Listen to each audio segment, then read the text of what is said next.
Welcome to the intro. So, today, or this video, not just today, it's going to be over the course of several days, several weeks. I am going to attempt to solve or predict the ending of a TV show before it ends. Well, the season. I can't predict the entire show. I have no idea how long it's going to be, so if this is a good idea, it probably won't be, but we're testing the waters here until I decide what the hell my channel is going to fully be. So I originally was going to do this with Only Murders in the Building Season 1. And then I finished the season. And I can't exactly try to solve a mystery when I already have seen the answer. But lucky for me, and for you, Season 2 just dropped. We have 3 episodes as of this recording, and I have been taking notes.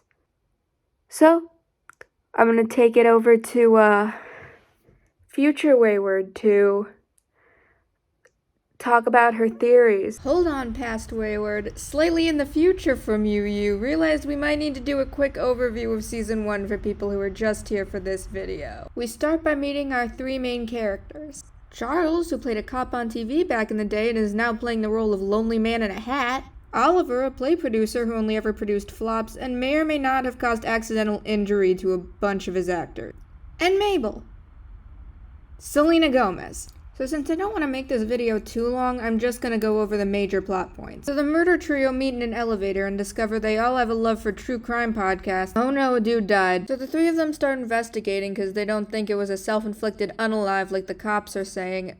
Oh yeah, and they're making a podcast about it while doing it. There's a lot of clues and character drama. Nathan Lane is there, and it turns out he's grave robbing. Also, his son killed a teen 10 years ago, so they both get sent to prison. Also, they were blackmailing Tim the dead guy before he became a dead guy because he saw the kid kill the teen, and he was gonna snitch, but he didn't because threats. Steve Martin starts dating this lady that lives in the building, and plays the bassoon, but it turns out she lied about being first chair, and completely left out the part where she was doing sex things with Tim the dead guy before he became a dead guy. Oh, and she killed him for dumping her. Then she attempts to kill Charles, because now he knows she killed a man, and attempts to kill everyone else in the building via poison in the air vent. Gaslight, gatekeep, genocide.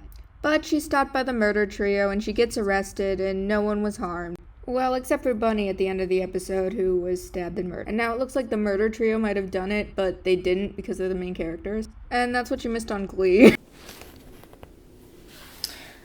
Okay, so I was gonna film this part earlier, but I didn't. And now we're 8 episodes deep. Which means there's only 2 left. Which means most likely we'll probably get a definitive answer in the next episode. Which is out, I think, now. But I watch it after dinner with my dad. So that means that I have to do this now. Good thing I took notes. Never took notes in high school though, but so I went in to this season fully suspecting Oscar. And his motivation wouldn't have been against Bunny, but against Mabel. Because he's like mad that she let him go to jail for something he didn't do. And I mean, at this point, she's like, besides him, the only other person out of the Hardy Boys group that is, alive. So having her be the one to spend jail time as revenge, is it a stretch? Probably, but I don't necessarily think that anymore because Oscar's not in this season. They really said that one line about like, oh, we're waiting for the just be friends text, and then he hasn't shown up since. So let's go over the clues that we do have for episode 1. Okay, so the first one that I noticed, at least. These are all ones that I noticed. Like, I'm probably gonna watch it back and see, like, once we have everything figured out and be like, oh, I can't believe I missed that. Okay, first off, the knitting needle wasn't the murder weapon. It was placed there to frame Mabel. The actual weapon is a knife in a, as of episode 1, current unknown location.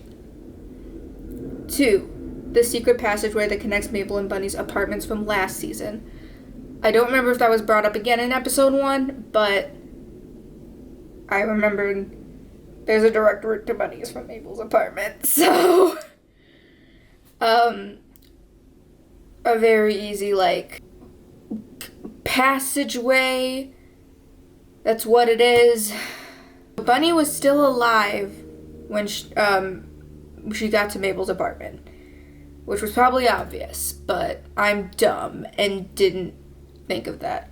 So I was kind of surprised that she was still, like, alive, just stabbed. I thought I would be better at this than I am, frankly. I'm still gonna try to solve this. I'm gonna try.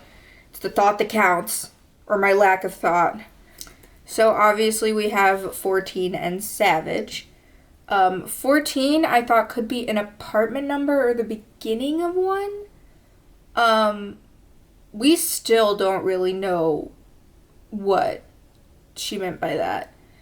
Savage, we know it's Charles' last name, but it's also, his dad is in the paintings, and the painting is called Savage, so it could also be referencing the paint.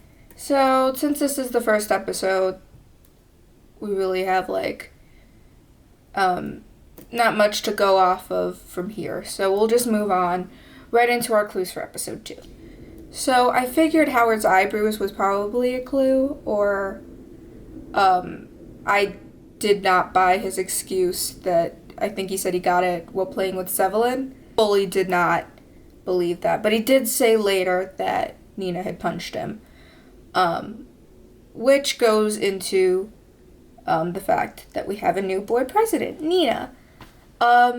I really don't think that Nina's the killer, mostly because I think that would be too easy. Rose Cooper and her mysterious death.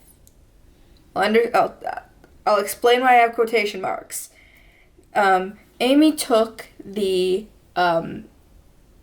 painting, which we now know. Next clue. The painting is fake.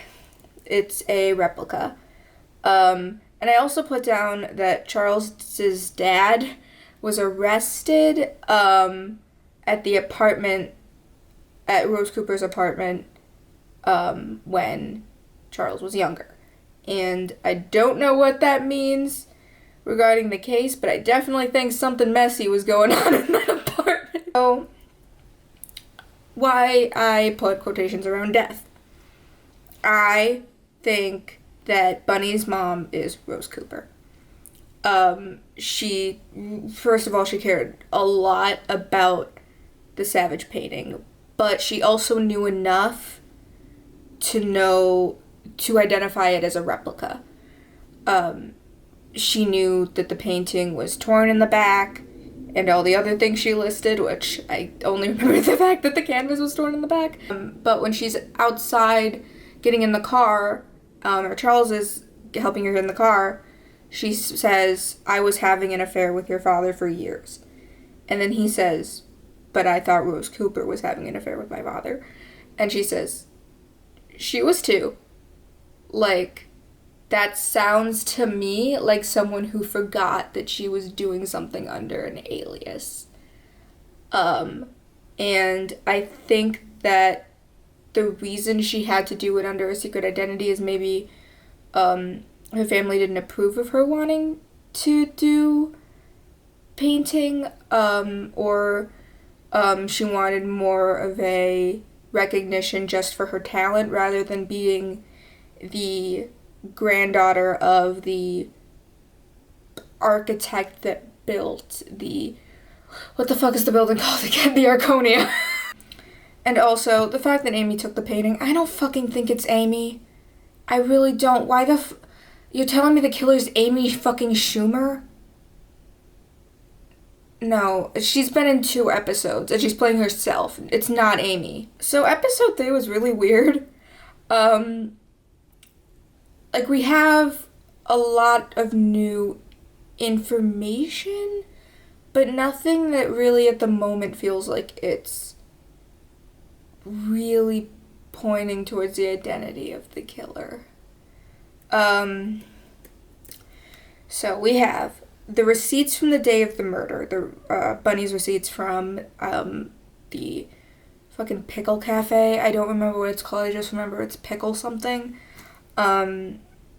So Bunny's last day alive was also her last day as board president. She knew everyone in the building and their families. And someone was harassing Bunny about the painting. Someone wanted the painting. Could be her mother, maybe not. Could be Alice, which was something I thought while drafting my notes.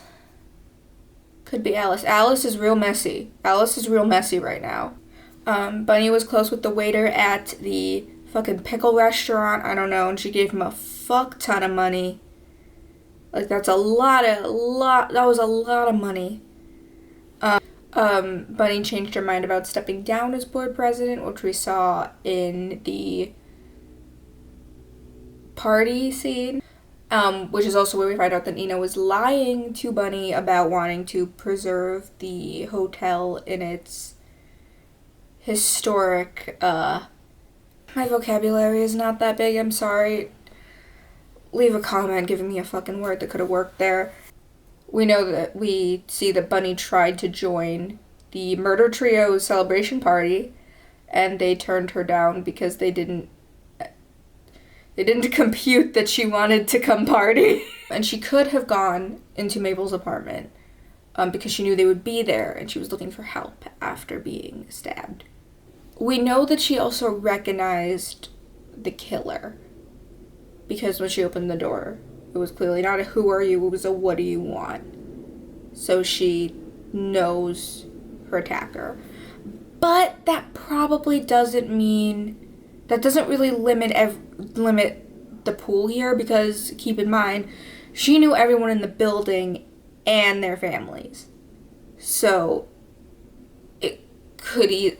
we know it's got to be someone in the building or someone related to somebody in the building. So I guess that kind of narrows it down. But not really, because pretty much everybody in the cast is mostly a resident of the building or a family member of a resident in the building. So episode 4, we meet Lucy! Lucy's fun. Little Gen Z charm. She's fun. So here's where we find out where the knife went. It was in Oliver's apartment, because the knife belongs to Oliver. However, I doubt the killer is Oliver, since he is one of the main 3 characters. The secret passageway through the apartments, which we know was not the one that connects Mabel and Bunny's apartment, but just a secret passageway through the goddamn walls. And we know that the killer has been using those because Lucy saw the killer. Oh, right. Next clue. Lucy saw the killer on the night of the murder. But we know that she didn't see their face, but she heard them sneeze. So I'm thinking maybe the killer just has a very unique sneeze. They're probably trying to convince us later on that it's the guy Howard was flirting with, but we did get a good little surprise at the end of the episode. Jan is back, baby! Jan is back. Jan's fun when she goes crazy. I'm sorry, Jan is fun when she's crazy. I actually didn't take notes on episode 5, and that is not because there wasn't anything worthy of note-taking, but because I was having a day that day and needed a break. But I did watch the episode. Much all I have to say is we know that Alice is a liar. We find out she was lying about her background in art, but we also found out that she did at the end that she did have the Son of Sam card. And considering what she does do in this next episode, is really messy. Not the messiest thing she's done, though, because that is the next episode. The other noteworthy thing here, not regarding the killer, just a plot line, that's the fact that Will might not be Oliver's son. However, I will talk about that. Actually, I'm going to talk about it a little bit in episode 8, this next episode. We're on episode 6, sorry. We're just going to move right into the episode 6 clues. The fingerprint on the matchbox, I just wrote Cinda being messy, because Cinda was being messy. Cinda was being messy. Damn it, Tina Fey. And then I just wrote, what the fuck, Alice? Because we need to talk about that. Mabel literally said at the beginning of that episode to Alice, right to her face, you are the only one who has not, been interested in my past or wanted to exploit it or bring it up. Only to then we see her recreating all of this past trauma that Mabel has been through and taking photos of it. And she's dressed like Mabel with the bloody sweater, and she's I want to think she was trying to help her somehow, but that was a lot and not cool. So episode 7, we'll just dive right into that. I didn't really have many notes on this one because I watched episode 6 and 7 together, because I was on a trip for a while and missed an episode. So I was paying attention, I just didn't take many notes on this episode, mostly because I was eating an ice cream bar while watching it, and that I was very focused on enjoying my Yasso bar.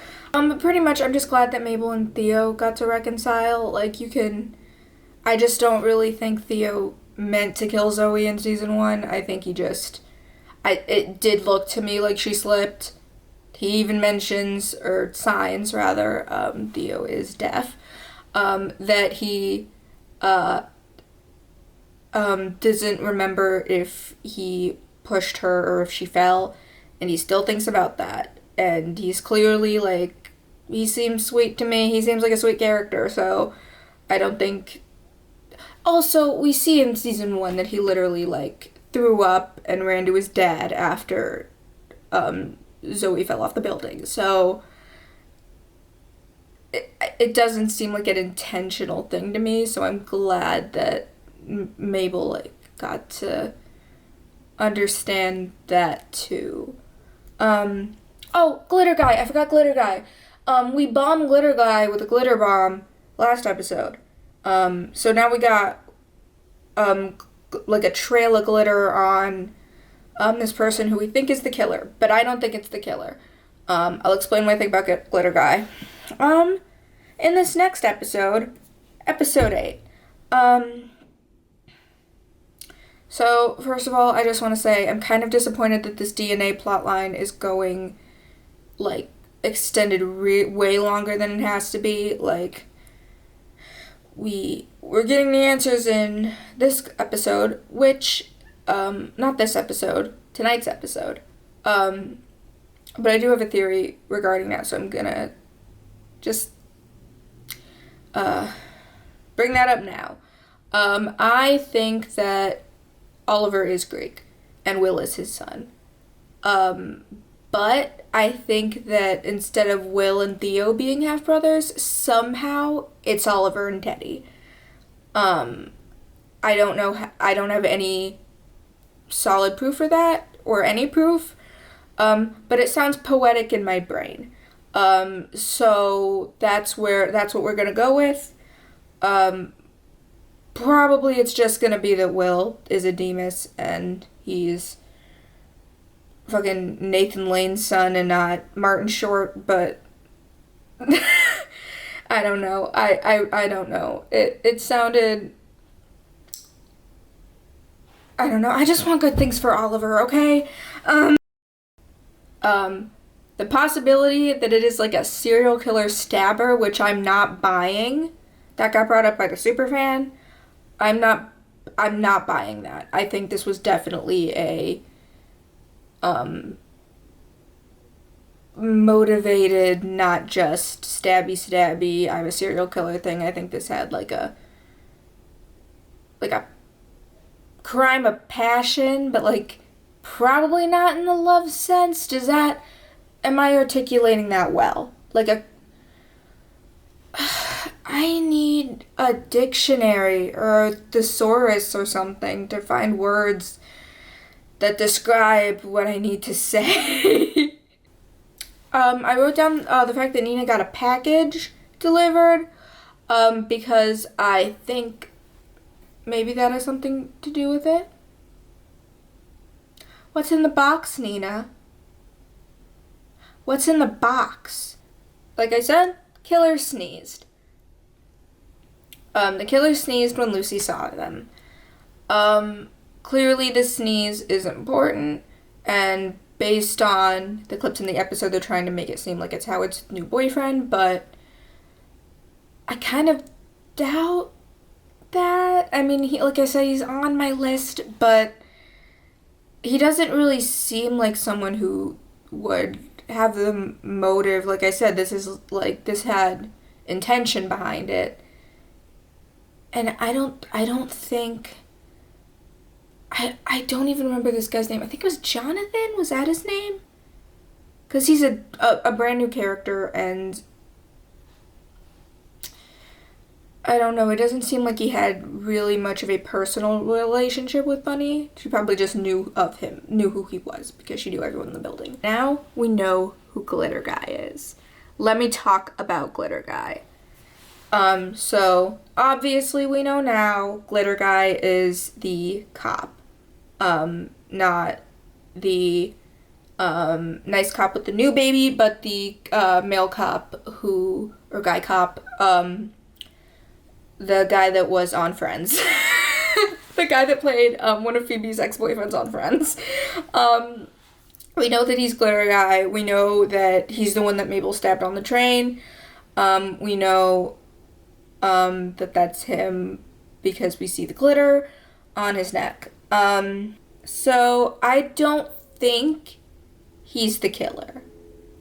I think he needed a way to get, I'm calling them the murder trio because that's what they are, to get the murder trio's help on getting clues to solve the case, because he knows that they're better at solving these things than really the cops kind of are, because they solved 2 murders last season that the cops couldn't. And for some reason he needs a really solved done and done case under his belt, and can't do it alone and can't get their help just straightforward, and has to do it through this way. We kind of see that we know he's the one that they've been texting and the one that told him to get out of the building, and he wanted to exchange evidence that they found. Why would the killer want to exchange evidence? Other than framing them? But that's not necessarily framing them if they're just trying to exchange evidence.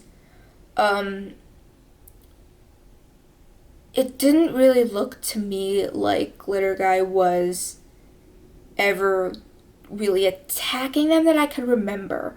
The only time I can maybe think of is the time in, I think it was Coney Island, where, or the theme park or something, that Mabel and Thea were in, and they went to look at the files to try to see if they could figure out the identity of Glitter Guy, because they knew that he had some connection to working in the theme park, which is probably more close to the killer now that I think about it, or something, because I don't know what the cops' connection to the theme park is, but he was there. And Mabel briefly hides in the locker from him when she sees him, and he chases after her later. But this was after she had stabbed him, and after stabbed him in the arm, and after she had, like, ran away from him in the first place. So, like, and he didn't seem like he was trying to hurt her going back. This only confirms it for me because I saw some stills from episode 9, and it looked like Mabel and the cop were, like, boxing together. Not like fighting, but, like, in a boxing ring with, like, gloves and shit. And it's kind of clear that, like, this is not, like, a killer thing. This is a we're friends type thing, unless she's trying to get evidence against him. But I don't know how boxing with him is going to give you evidence against a possible killer. But yeah, that's kind of where we are now. I'm suspecting that since there's only 2 episodes left, either at the end of this episode we'll get a definitive clue to point us in the right direction. Kind of like at the end of last season in episode 9, we find out that the supposed sex toy was a bassoon cleaner, which pointed us to Jan. So either we're gonna get that clue this episode, or it's gonna bleed into next season. I guess we'll find out later tonight. I will see you later in the video, like in a few seconds, but like it'll be future me. Future Wayward.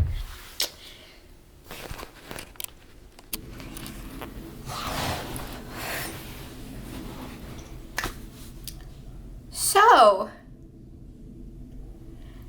that was an adventure. I was very wrong about the cop helping them. I did not expect that he was working, like, well, I was kind of figured he was working several other jobs. I mean, the fact that he was a security guard at the theme park, never could have guessed that he was working with Cinda, or that I felt like it being Cinda was also too easy. And I'm also, based on where things are now, that probably next season won't even be a murder. It'll just be like trying to, like, Cinda being messy again. Also, Poppy being what was her name? Becky Butler? Completely forgot that there was a Becky Butler. But then that also makes sense because, like, she can't, when she didn't get the promotion, she can't just quit because Cinda practically, like, owns her now. Because according to everyone else, like, oh, I don't know, it says she solved the disappearance of Becky Butler. Maybe the disappearance was theoretically she had died, because I don't think we get an answer to that yet. And clearly she's not dead because she's Poppy, so the minute they put out that chicken logo, I'm like, that's our obvious clue for the episode, which it was. The fact that it was in Cinda's podcast, that she had described it, that was the clue that Cinda's behind a lot of it. I totally called the Rose Cooper thing. It was obvious though, so I don't think, maybe don't give me like pointers for that one because I think that one was kind of obvious. I was right about that, just why she had to do it under a pseudonym.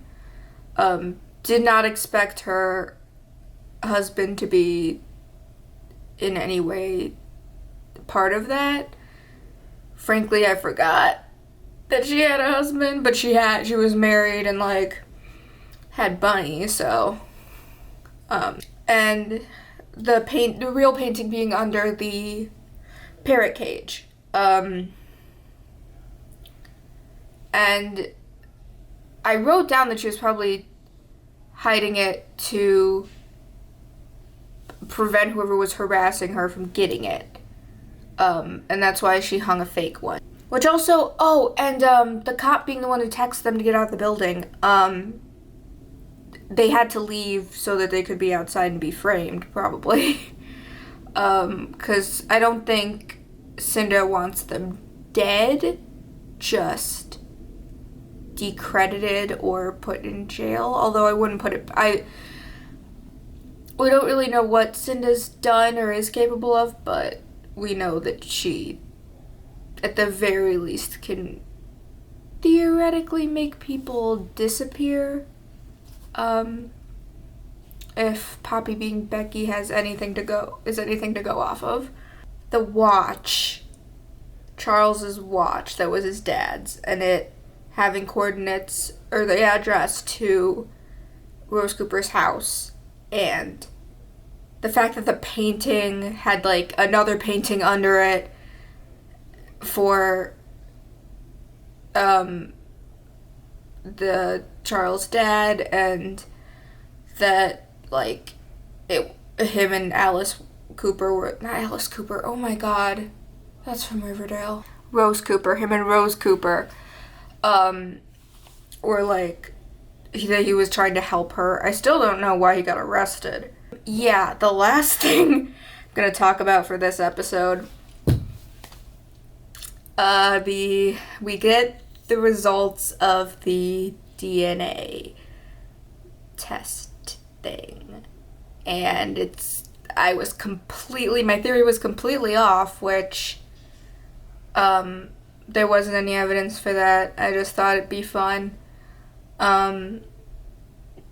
But it is confirmed that Will is Teddy's son, genetically speaking. Don't know why that reveal bothered me. I was hoping when they kind of did the fake out at the beginning, where Oliver said, nope, it's me, DNA test says it's me, knowing full well that he was lying, only to then have it be him fully, like, say it out loud on screen in the elevator after punching Teddy, which that was fun. I just felt bad for Oliver. Like, he's still, I love how, like, people get murdered and shit on this show, but no, it's this plot line that's bothering me. I don't know how I feel about the decision to just not tell Will. He's probably going to find out eventually. Probably not in this last episode, but maybe in the next season or future seasons. Like, this is not, like, Oliver says, like, if we've gone, like, years without this even being a possibility, or thinking this could be a possibility, we can keep doing that. But, like, now that that's, like, in the air, like, eventually that's gonna circle back. I don't know. Stuff like that, I don't know. But that's where we are after episode 9. So that means we have one more episode left of season 2. And if this video does well, maybe I'll make another one on season 3. But I will be back in a week in this same video, just filmed in a week, when we get episode 10.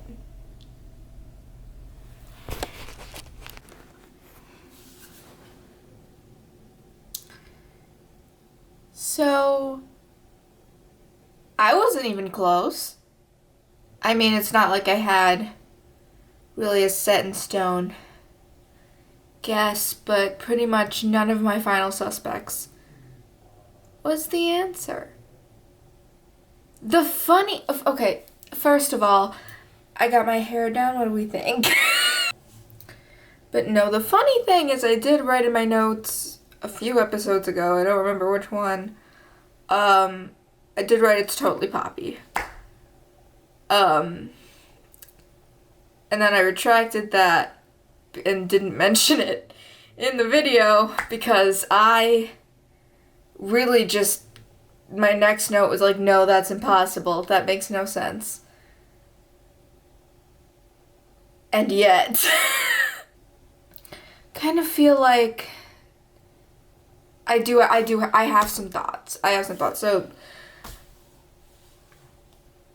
I kind of wish that the sandwich hint was a little more obvious earlier on and not just the 5 seconds before, not really they reveal it, but before they find out and then reveal it within the same episode. I think it should have been planted a few episodes later, which the fact that that Bunny met someone at the pickle cafe, I still don't fucking remember what that pickle place is called, and the fact that there was a gross-ass sandwich, and the fact that Poppy frequently went to get said sandwich, should have been planted earlier.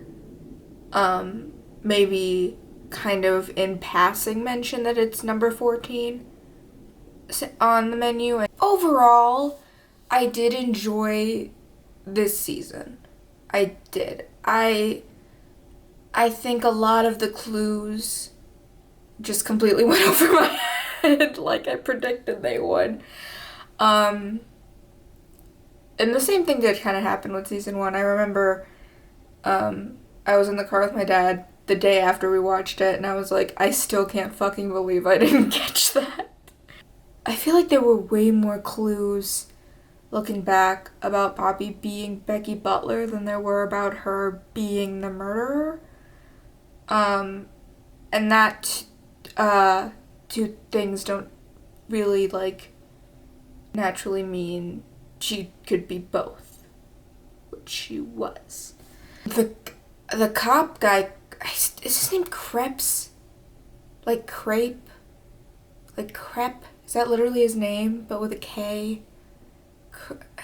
I'm never gonna fucking know his name. I'm never gonna, and now I don't have to, he's arrested. Was not expecting the fact that he was with Poppy and not Cinda. That fully got me. Yeah, I don't really know what else to say on that. I guess I have to close the video now too. I hope you enjoyed watching me be completely wrong. And if this does well, I might do the same thing for season 3. Let me know if you're interested in that. I do have a video filmed currently that I just need to edit after this and put out. And then after that, I do have to brainstorm a little more, but there will be more uploads coming, I promise. But I hope you had fun. I definitely did. See you next time.